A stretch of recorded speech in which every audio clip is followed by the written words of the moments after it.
सभी को प्रणाम। मैं शांभवी ज्योति समाधान चैनल के माध्यम से आप सभी के बीच उपस्थित हुए अंतर मन की यात्रा और दिव्य शक्ति का आवाहन।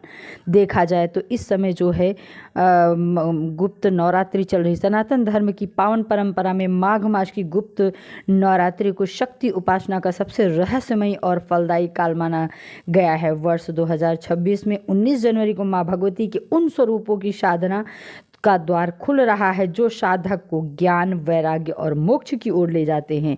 यह समय केवल उत्सव का नहीं बल्कि आत्मिक जागरण और अपनी चेतना को माँ के चरणों में समर्पित करने का अमूल्य समय है। इस समय 10 महाविद्याओं की जो पूजा होती है, यह महापर्व हमें सिखाता है कि शक्ति केवल बाहरी सुरक्षा का नाम नहीं है बल्कि यह आंतरिक संतुलन की प्राप्ति है। जब एक साधक नियम, संयम और श्रद्धा के साथ कोई कार्य करता है, सात्विक आहार ग्रहण करता है, मौन का पालन कर ऊर्जा संचित करता है और मंत्र जप व ध्यान में लीन होता है, तो उसके भीतर के भय, अस्थिरता और भ्रम के बादल छटने लगते हैं। जीवन में एक नई स्थिरता आती है और आत्मा का परमात्मा से मिलन हो जाता है। इस तरह में 10 महाविद्याएं हैं और जिनमें हैं काली, माँ तारा, माँ त्रिपुर सुंदरी, माँ भुवनेश्वरी, माँ भैरवी, माँ बगलामुखी, माँ धूमावती, माँ मातंगी, माँ कमला आदि शक्तियाँ हैं। इन शक्तियों को जैसा कि आप जानते हैं, माँ काली जो एक गुप्त नवरात्रि में माँ काली की जो साधना की जाती है, तो माँ काली समय और परिवर्तन की स्वामिनी होती हैं जो अज्ञान का संहार करती हैं। महाशक्ति जो हैं अज्ञान का संहार करती हैं। और शक्ति की उपासना माँ बगलामुखी वाणी की शक्ति और शत्रुओं की आंतरिक विकारों पर विजय बगलामुखी की साधना से हमें मिलता है। इसके साथ में अगर देखा जाए तो माँ तारा संकटों से तारने वाली, करुणा और अपार ज्ञान की प्रतीक माँ तारा को कहा गया है। माँ छिन्नमस्तिका अगर देखा जाए तो त्याग, आत्मबल और अहंकार के विसर्जन का दिव्य संदेश देती है। माँ छिन्नमस्तिका माँ भैरवी शक्ति, अनुशासन और तपस्या की प्रज्वलित ज्वाला है। माँ धूमावती वैराग्य, धैर्य और संकट में अडिग रहने वालों की प्रेरणा है।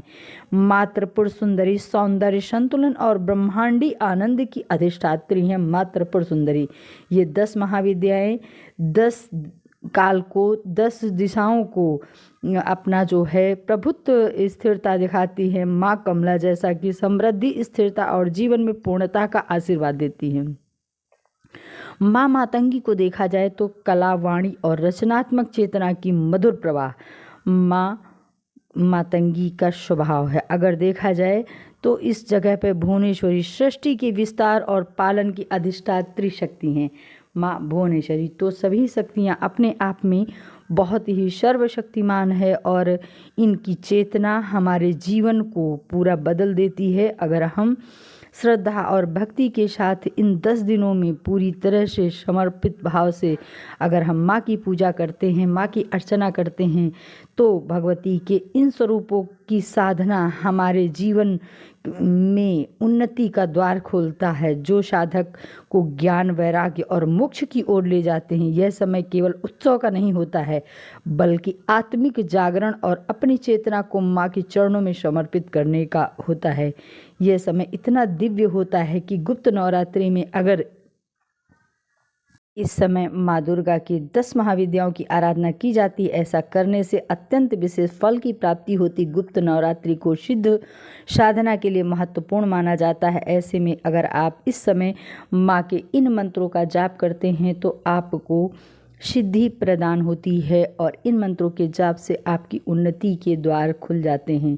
यह मंत्र इस समय शक्ति की सभी सीमाओं को परिपूर्ण करते हैं। देखा जाए तो इन दिनों गुप्त नवरात्रि माँ सनातन धर्म की एक बहुत ही खास और शक्तिशाली पर्व माना गया। यह आम नवरात्रि से अलग होती क्योंकि इसमें दिखावे की पूजा नहीं होती है बल्कि चुपचाप मन की साधना की जाती है। यह नवरात्रि साल में 2 बार आती है, माघ मास में और आषाढ़ महीने में। इन दिनों किए गए उपाय बहुत जल्दी असर दिखाते हैं।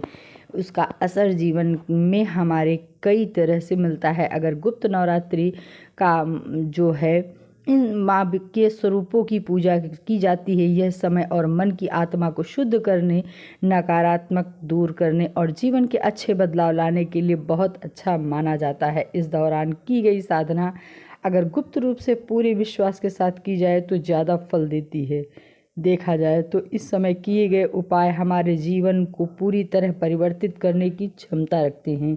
इस समय अगर हम गुप्त नवरात्रि में हल्दी और पान का अगर उपाय करते हैं तो हमेशा शुभ, सौभाग्य और पवित्रता का प्रतीक माना गया है। वहीं हल्दी को शुभ, सौभाग्य और पवित्रता का प्रतीक माना गया और वहीं पान को जो है पान का पत्ता देवी देवताओं को अर्पित किया जाता है। इसे भी बहुत शुभ माना गया। गुप्त नवरात्रि में हल्दी और पान के साथ में प्रयोग करने से साधना जल्दी सफल होती है। हल्दी अच्छी ऊर्जा लाती है और पान का पत्ता उस ऊर्जा को बनाए रखता है। सौभाग्य बढ़ाने के लिए अगर किसी दिन यह उपाय किया जा सकता है। अपनी उम्र के बराबर चुटकी भर हल्दी ले और अगर आपकी उम्र 21 साल है तो 21 चुटकी हल्दी ले।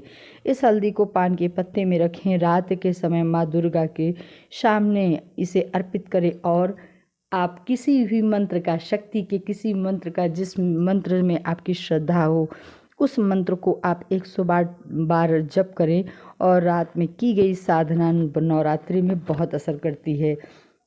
ऐसा करने से माँ शक्ति आपको सर्व संपन्न बनाती हैं, सभी दुखों को दूर करती हैं, जीवन में आपके बहुत परिवर्तन आता है, हर कार्य आपका बनता है। पर यहाँ महत्वपूर्ण ये है कि ये साधना जितनी गुप्त और जितनी ही गुप्त रूप से की जाती है उतना ही यह फल प्रदान करती है। इसलिए गुप्त नवरात्रि की साधना को हमेशा गुप्त रखें। ज्ञान का प्रकाश, करुणा की धारा और शक्ति का संतुलन स्मरण करने से ही जीवन माँ को स्मरण करने से ही जीवन बदल देता है। इसलिए इस समय जो भी अभी समय चल रहा है, माँ की उपासना करके अपने जीवन के जो भी हमारे कष्ट हैं, जो भी हमारे दुख हैं, उनको दूर करने के लिए हम बराबर प्रयास करते रहें और माँ के जो है मंत्रों का जाप करके हम अपनी इच्छा, हर इच्छा को पूरा कर सकते हैं। पर फिर वही शर्त है कि साधना को जितना गुप्त रखेंगे उतना ही आपकी साधना फलित होगी। उसके बाद में इस को आप माँ के सामने पढ़ सकते हैं, कह सकते हैं। यह जो है अपराध, क्षमा अपराध के लिए होता है कि हे माता, जो मुझसे अपराध हो क्षमा करना। धन्यवाद, प्रणाम। मिलते हैं किसी अगले वीडियो में। अवश्य करें, जरूर करें, अपना जीवन